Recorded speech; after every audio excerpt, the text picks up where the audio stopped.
জামায়াত যেখানে আগামী দিনে এনসিপি এবং জামাত সম্মিলিতভাবে তারা সরকার গঠন করবে। তো এরকম একটা ট্রাস্ট থেকে তারা সারা বাংলাদেশে প্রায় সর্বত্রই তারা তাদের প্রার্থী দ্বারা, সমর্থক দ্বারা, এরপরে তাদের কোয়ালিশন দ্বারা, সহযোগী দ্বারা তারা বিএনপির প্রতি চ্যালেঞ্জ ছুড়ে দিয়েছে এবং সেই চ্যালেঞ্জের মোকাবেলা করতে গিয়ে অনেক জায়গাতে আসলে বিএনপির প্রার্থীকে হিমশিম খেতে হচ্ছে। এই কারণে খেতে হচ্ছে যে এখানে হাইব্রিড বিএনপি, দুর্নীতিবাজ বিএনপি, টেম্পু স্ট্যান্ড দখল করা বিএনপি, তারপরে মাস্তান, চাঁদাবাজ, নেশাখোর বিএনপি, এই যে একটা তকমা জামাত শিবিরের লোকজন বিএনপির উপর চাপিয়ে দিয়েছে, এর ফলে কি হলো, সাধারণ যারা আমজনতা খুব সহজেই জামাতের যারা নেতৃবৃন্দ রয়েছেন তারা সেখানে ঢুকে পড়তে পারছেন। এর বাইরে যেটা হচ্ছে সেটা হলো সবচেয়ে বেশি গুরুত্বপূর্ণ, সেটা হলো আওয়ামী লীগের লোকজনদেরকে একীভূত করা। তো আওয়ামী লীগের লোকজনদেরকে একীভূত করার জন্য অনেক সময় দেখা গেল জামাতের যারা লোকজন আছে তারা একটা বুদ্ধি করে সেই বিএনপি লোক দিয়ে একটা মামলা করিয়ে তারপরে থানা, পুলিশ, প্রশাসনের মাধ্যমে আওয়ামী লীগের যারা লোকজন রয়েছে তাদের উপর রীতিমতো যে জুলুম অত্যাচারের স্টিম রোলার চালানো হচ্ছে, তার দায় দায়িত্বটা পুরোটা বিএনপির ঘাড়ে চলে যাচ্ছে। আর রাতের আধারে জামাতের লোকজন গিয়ে সেই যারা আওয়ামী লীগের পরিবারের ভিকটিম তাদেরকে গিয়ে বলছে সি সি সি তাওবাস্তাগফিরুল্লাহ, এরকম দল ক্ষমতায় আসার আগেই এত বড় জালেম হয়ে গেছে, এরা ক্ষমতায় গেলে কি করবে। তো এই নেন, কিছু চাল নেন, কিছু ডাল নেন, আটা নেন, ময়দা নেন, টাকা নেন, গনিমতের মাল নেন, আর আমাদের জন্য একটু দোয়া করবেন, আপনার পরিবার পরিজনের খেয়াল আমরা রাখবো, আর যাকে ধরে নিয়ে যাওয়া হয়েছে তার মামলার ব্যাপারে আমরা সাহায্য সহযোগিতা করবো। এভাবে তারা তলে তলে যে দাওয়াতি কার্যক্রম চালাচ্ছেন, যা কিনা বিএনপি রাজনীতিকে সত্যিকার অর্থে দুরূহ করে তুলেছে। আসসালামু আলাইকুম রহমতুল্লাহি ওয়া বারাকাতুহু। সম্মানিত দর্শক, আওয়ামী লীগের পতনের পর এই দলের অসংখ্য নেতাকর্মী যারা একেবারে প্রথম সারিতে ছিলেন তাদের একটা বিরাট অংশ পালিয়ে গেছেন দেশের বাইরে, আরেকটি অংশ দেশের মধ্যে ঘাপটি মেরে আছেন। তারা ঠিকই নিরাপদ দূরত্ব থেকে ব্যবসা চালিয়ে যাচ্ছেন, বাণিজ্য চালিয়ে যাচ্ছেন, এমনকি অনেকে এলাকার কর্তৃত্ব পর্যন্ত বহাল রেখেছেন। আবার যারা তুলনামূলকভাবে নেতা ঠিক নন কিন্তু শীর্ষ কর্মী, আওয়ামী লীগ জামানাতে দাপট দেখিয়েছেন এবং ব্যবসা বাণিজ্য করেছেন, টাকা পয়সা আছে, কিন্তু ওইরকম আসলে ক্রিমিনাল নন, কিন্তু এলাকাতে তাদের যথেষ্ট দাপট রয়েছে। এখন এদের মধ্যে অনেকে হয়তো দফাদার, কেউ হয়তো চৌকিদার, তারপরে কেউ হয়তো ইউনিয়ন পরিষদের মেম্বার অথবা কোনো বাজার কমিটির সভাপতি বা সেক্রেটারি। এরকম অবস্থায় সারা বাংলাদেশে যে লক্ষ লক্ষ মানুষ গত 15 বছর ধরে, অর্থাৎ আওয়ামী লীগের জামানাতে যারা সমাজে নিজেদের অবস্থানকে পাকাপোক্ত করে রেখেছিল, তো সেই মানুষগুলিকে এখনো তাড়ানো যায়নি, তাদের প্রভাব প্রতিপত্তি এখনো কমানো যায়নি। অধিকন্তু তাদেরকে নিজেদের দলে একীভূত করার জন্য, নিজেদের দলে টানার জন্য দেশের প্রচলিত সব রাজনৈতিক দলগুলি কিন্তু কম বেশি গোপনে এবং প্রকাশ্যে চেষ্টা চালিয়ে যাচ্ছে। আমরা যারা এই ঢাকা শহরে থাকি এবং এখানে বসে রাজনীতির নানা রকম সমীকরণ মেলানোর চেষ্টা করছি, তারা যে আতঙ্কগুলো অনুভব করছি বা যে রাজনৈতিক সমীকরণগুলো আমরা দেখতে পাচ্ছি, কিন্তু বিএনপি, তারপর জামাত, জাতীয় পার্টি, এনসিপি, তাদের যারা নেতৃবৃন্দ রয়েছেন তৃণমূলে, এমনকি যে সকল এলাকাতে ধরুন গণ অধিকার পরিষদ, তাদের তো বেশ কয়েকটি সিটে তারা নির্বাচন করবে বলে প্রস্তুতি নিচ্ছে, সেখানে এই আওয়ামী লীগের যারা ভোটার রয়েছে তাদেরকে নিয়ে যে সকল লঙ্কাকাণ্ড ঘটছে, সেই লঙ্কাকাণ্ড নিয়ে মূলত আজকের এই ভিডিও। বিএনপির একজন শীর্ষ নেতা এবং খুবই জনপ্রিয় একজন নেতা, মন্ত্রী ছিলেন। আমার সঙ্গে তার খুব ব্যক্তিগত বন্ধুত্ব রয়েছে এবং তিনি আগামীতে একটি আসন থেকে নির্বাচন করবেন। এজন্য একেবারে সর্বশক্তি দিয়ে তিনি সর্বাধিক চেষ্টা চালিয়ে যাচ্ছেন। দলের পক্ষে যত প্রচারণা করা দরকার, নিজের পক্ষে যত প্রচারণা করা দরকার এবং দলের মধ্যে যারা প্রতিদ্বন্দ্বী রয়েছেন তাদেরকে মোকাবেলা করার জন্য সকল কাজ তিনি করে যাচ্ছেন। কিন্তু সমস্যা হচ্ছে যে আমি যার কথা বলছি তিনি একেবারে বলতে গেলে হোমোজেনিয়াস বিএনপি। তার শুরু ছাত্রদল দিয়ে, তারপর একটা সময় তারেক রহমান সাহেবের খুবই ঘনিষ্ঠ ছিলেন, আর ঘনিষ্ঠ থাকার কারণে একাধিকবার তিনি এমপি হয়েছেন, মন্ত্রী হয়েছেন। শহীদ প্রেসিডেন্ট জিয়াউর রহমান সাহেবের সঙ্গে তার খুব ভালো সম্পর্ক ছিল। তার নির্বাচনী এলাকাতে তিনি অসম্ভব জনপ্রিয়। তার স্ত্রী, তিনিও বিএনপির শীর্ষস্থানীয় নেত্রী আছেন এবং বিশ্ববিদ্যালয়ে থাকাকালীন অবস্থায় ছাত্র রাজনীতিতে সেই ভদ্রমহিলার যে নামডাক, এটা মানে যে সকল মহিলা নেত্রী রয়েছেন তাদের মধ্যে তিনি শীর্ষ অবস্থানে তখনও ছিলেন, এখনও আছেন। তো সেই ভদ্রলোক আমাকে টেলিফোন করে বলছিলেন যে, রনি ভাই, আসলে এই বিষয়টি নিয়ে আপনি কিছু বলুন। তো তার যে ব্যাখ্যা, সেই ব্যাখ্যা আগে বলে নেই। সেটি হলো, বিএনপি সাম্প্রতিক সময়ে সদস্য সংগ্রহ করার জন্যে ফর্ম ছেড়েছে 5 টাকা মূল্যের, যা কিনে যে কোনো একটা লোক এই ফর্ম ফিল আপ করে তারপর সে বিএনপি সদস্য হতে পারবে এবং ওটা তার কাছে একটা প্রাইড, প্রেস্টিজ এবং একটা আইডেন্টি কার্ডের মতো, পরিচয়পত্রের মতো, যে আমি বিএনপি করি। তো এই ফর্ম বা এই ফর্মের যে রসিদ বই, এটি বিএনপির কেন্দ্রীয় অফিস থেকে নিয়ে সামহাও এটি দলের বিভিন্ন নেতাকর্মী যারা রয়েছেন তারা এটা দিদারসে তৃণমূলে বিক্রি শুরু করেছেন এবং এটা নিয়ে একটা বিরাট বাণিজ্য শুরু হয়ে গেছে।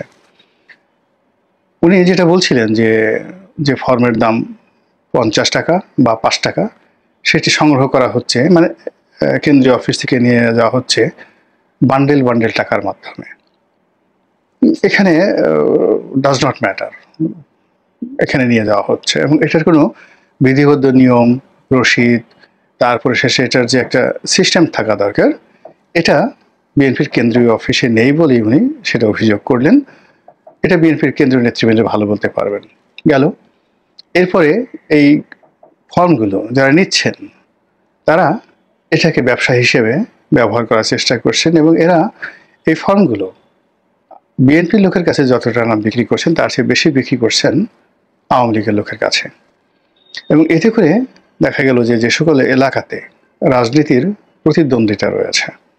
এখন ধরুন আমি যার নাম বলছি তার নাম তার প্রতিদ্বন্দ্বী যিনি আছেন তিনি তো ক্ষয়ের অনেক টাকা আছে এবং যাকে বলা হয় তিনি 2 হাতে টাকা খরচ করতে পারেন, কিন্তু বিএনপি রাজনীতিতে তার ওরকম কোনো ভূমিকাও নেই, লেখাপড়াও নেই, আবার গ্রহণযোগ্যতাও নেই। তার শুধুমাত্র একমাত্র শক্তি হলো টাকা। তো সেই টাকা দিয়ে তিনি এখন তার দল ভারী করার চেষ্টা করছেন। বিএনপির যারা ডেডিকেটেড লোক, যেহেতু আমি যার কথা বলছি তিনি মিস্টার ছাত্রদল করেছেন, যুবদল করেছেন, তারপরে একাধিকবার এমপি হয়েছেন, মন্ত্রী হয়েছেন, আবার যেন তেন মন্ত্রী নয়, খুব নাম করা মন্ত্রী হয়েছেন। কাজে তাকে মোকাবেলা করা সম্ভব নয়। বিএনপির যারা মানে ডেডিকেটেড লিডার্স রয়েছেন, সাপোর্টার্স রয়েছেন, তারা মিস্টার এর সঙ্গে আছেন। আবার মিস্টার যেহেতু তার অর্থবিত্ত রয়েছে, ফলে বিএনপির নেতৃত্বের যেই জায়গাতে আর্থিক লেনাদেনার সুযোগ রয়েছে সেই জায়গাতে তিনি খুব চমৎকারভাবে, যেহেতু তিনি টাকা উপার্জন করেছেন, টাকা তিনি চমৎকারভাবে সেখানে তিনি খরচ করে মলম লাগিয়ে তারপরে তিনি বগল বাজাচ্ছেন।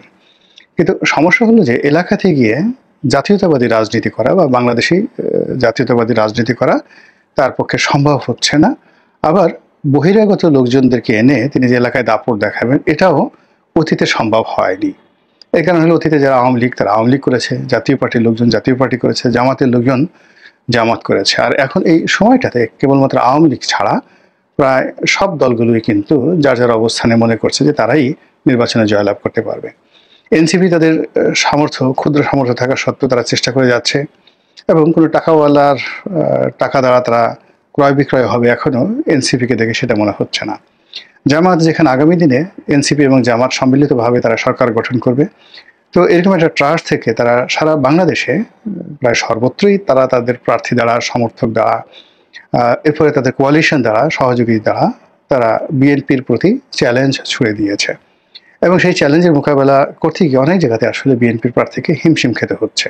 এই কারণে খেতে হচ্ছে যে এখানে হাইব্রিড বিএনপি, দুর্নীতিবাজ বিএনপি, টেম্পু স্ট্যান্ড দখল করা বিএনপি, তারপরে মাস্তান, চাঁদাবাজ, নেশাখোর বিএনপি, এই যে একটা তকমা জামাত শিবিরের লোকজন বিএনপির উপর চাপিয়ে দিয়েছে, এর ফলে কি হলো, সাধারণ যারা জনতা খুব সহজেই জামাতের যারা নেতৃবৃন্দ রয়েছেন তারা সেখানে ঢুকে পড়তে পারছেন। অন্য জায়গাতে কিন্তু সেই বিএনপির যারা ডেডিকেটেড নেতা, ক্লিন ইমেজের যারা নেতা, তারা এই দলের মধ্যে বিভিন্ন রকম গ্রুপ, উপগ্রুপ, অন্তর্দ্বন্দ্ব, সংঘাত এগুলো থাকার কারণে তারা সুবিধা করে উঠতে পারছেন না। এর বাইরে যে সকল মারামারি, কাটাকাটি, মামলা মোকদ্দমা, হানাহানি নিজেদের মধ্যে হচ্ছে, সেখানেও পেছন থেকে পিঞ্চ করার জন্য জামাত শিবির যথেষ্ট চেষ্টা চালিয়ে যাচ্ছে। এর বাইরে যেটা হচ্ছে সেটা হলো সবচেয়ে বেশি গুরুত্বপূর্ণ, সেটা হলো আওয়ামী লীগের লোকজনদেরকে একীভূত করা। তো আওয়ামী লীগের লোকজনদেরকে একীভূত করার জন্য অনেক সময় দেখা গেল জামাতের যারা লোকজন আছে তারা একটা বুদ্ধি করে সেই বিএনপি লোক দিয়ে একটা মামলা করিয়ে তারপরে থানা, পুলিশ, প্রশাসনের মাধ্যমে আওয়ামী লীগের যারা লোকজন রয়েছে তাদের উপর রীতিমতো যে জুলুম অত্যাচারের স্টিম রোলার চালানো হচ্ছে, তার দায় দায়িত্বটা পুরোটা বিএনপির ঘাড়ে চলে যাচ্ছে। আর রাতের আধারে জামাতের লোকজন গিয়ে সেই যারা আওয়ামী লীগের পরিবারের ভিকটিম তাদেরকে গিয়ে বলছে সি সি সি তাবাস্তাগফিরুল্লাহ, এরকম দল ক্ষমতায় আসার আগেই এত বড় জালেম হয়ে গেছে, এরা ক্ষমতায় গেলে কি করবে। তো এই নেন, কিছু চাল নেন, কিছু ডাল নেন, আটা নেন, ময়দা নেন, টাকা নেন, গনিমতের মাল নেন, আর আমাদের জন্য একটু দোয়া করবেন, আপনার পরিবার পরিজনের খেয়াল আমরা রাখবো, আর যাকে ধরে নিয়ে যাওয়া হয়েছে তার মামলার ব্যাপারে আমরা সাহায্য সহযোগিতা করবো। এইভাবে তারা তলে তলে যে দাওয়াতি কার্যক্রম চালাচ্ছেন, যা কিনা বিএনপি রাজনীতিকে সত্যিকার অর্থে দুরূহ করে তুলেছে। এই গেল একটা সমীকরণ। দ্বিতীয় সমীকরণ হলো যে ওই যে ফর্ম বিক্রির কথা বলছিলাম, সেই ফর্ম বিক্রির যে প্রচেষ্টা, সেটার মাধ্যমেও বিএনপির ওই যে হাইব্রিড যে গ্রুপটি রয়েছে, যারা এলাকাতে তাদের যারা প্রতিদ্বন্দ্বী রয়েছেন, ডেডিকেটেড বিএনপির যারা লোকজন রয়েছেন, তাদের সঙ্গে পেরে উঠছেন না, তখন এদের সঙ্গে মারামারি করতে হবে, কাটাকাটি করতে হবে, তার জন্য তো লোক ভাড়া করতে হবে। আর সেক্ষেত্রে আওয়ামী লীগের যে সকল লোক রয়েছে তাদের চেয়ে রিলায়েবল ভাড়াটিয়া লোক এই মুহূর্তে মার্কেটে দ্বিতীয়টি নেই। তো সেই কাজ করার জন্য রাতারাতি যদি তাদেরকে আওয়ামী লীগে থেকে বিএনপিতে যোগদান করানো হয়, এটা যাকে বলা দৃষ্টিকটু প্রক্রিয়া। লোক জানাজানি হবে, সিসি করবে, প্রতিপক্ষ যারা আছে তারা গিয়ে হাইকমান্ডকে জানাবে। কিন্তু এর চাইতে বরং এই যে 5 টাকা মূল্যের যে ফর্ম, এটা দিয়ে অনায়াসে আওয়ামী লীগের নেতাকর্মীদেরকে বিএনপির মধ্যে একীভূত করা যাচ্ছে। এবং এটি যখন একজন আওয়ামী লীগের লোকের কাছে থাকবে, সেটাকে এই জামানত একটা সেফ গার্ড মনে করবে যে এই দেখো আমি বিএনপির একজন সদস্য, সম্মানিত সদস্য, কাজে আমার বিরুদ্ধে মামলা দেওয়া যাবে না, আমার বিরুদ্ধে হামলা করা যাবে না।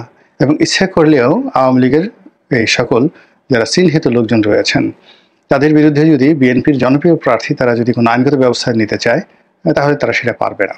এর কারণ হলো প্রতিপক্ষ মদত দিচ্ছে, তাদের হাতে আইডেন্টি কার্ড তুলে দিচ্ছে এবং তাদের হাতে বিএনপির যাকে বলা হয় যে সদস্যপদ, এই সদস্যপদ তাদেরকে দেওয়া হচ্ছে। এর ফলে অনেক অনেক নির্বাচনী এলাকাতে নির্বাচনের যে হিসাব, সেই পুরো হিসাবটি এলোমেলো হয়ে যাচ্ছে। সামনে কে মনোনয়ন পাবে, কে জয়লাভ করবে, তারপরে নির্বাচন কবে হবে, এটা অনেক পরের বিষয়। কিন্তু এই মুহূর্তে প্রায় প্রতিটি দিন বিএনপির এক পক্ষ অন্য পক্ষে হেয় করার জন্য, এক পক্ষ অন্য পক্ষের উপর বিজয় লাভ করার জন্য তারা যেভাবে আওয়ামী লীগের লোকজনকে টানাটানি করছে, এবং টানাটানি করার ক্ষেত্রে যেভাবে বিএনপির এই ফর্ম বাণিজ্য, 5 টাকার এই ফর্ম, এই বাণিজ্য দ্বারা নিজেরা যে অন্তর্ঘাতমূলক কর্মকাণ্ড শুরু করেছে, এর ফলে এই যে শিরোনামে আজকে যে কথা বলার চেষ্টা করেছি যে বিএনপির নৌকা, সেই বিএনপির নৌকাতে পুরো ধানের শীষের, আওয়ামী লীগের যে ধানের শীষ, সেই ধানের শীষে রীতিমতো সয়লাভ হয়ে গিয়েছে। আর এর ফলে সত্যিকার অর্থে বিএনপির যে নৌকা বা বিএনপির যে বাহন, সেই বাহনের মধ্যে বিএনপি নেতাকর্মীরা যে আরোহণ করবে, এই স্পেসটুকু এখন আর অনেক ক্ষেত্রেই পাওয়া যাচ্ছে না। আশা করি বিএনপির যারা শীর্ষ নেতৃবৃন্দ রয়েছেন তারা বিষয়টি দেখবেন এবং দলটিকে আরও চমৎকারভাবে চালানোর জন্য তারা কার্যকর ব্যবস্থা নেবেন।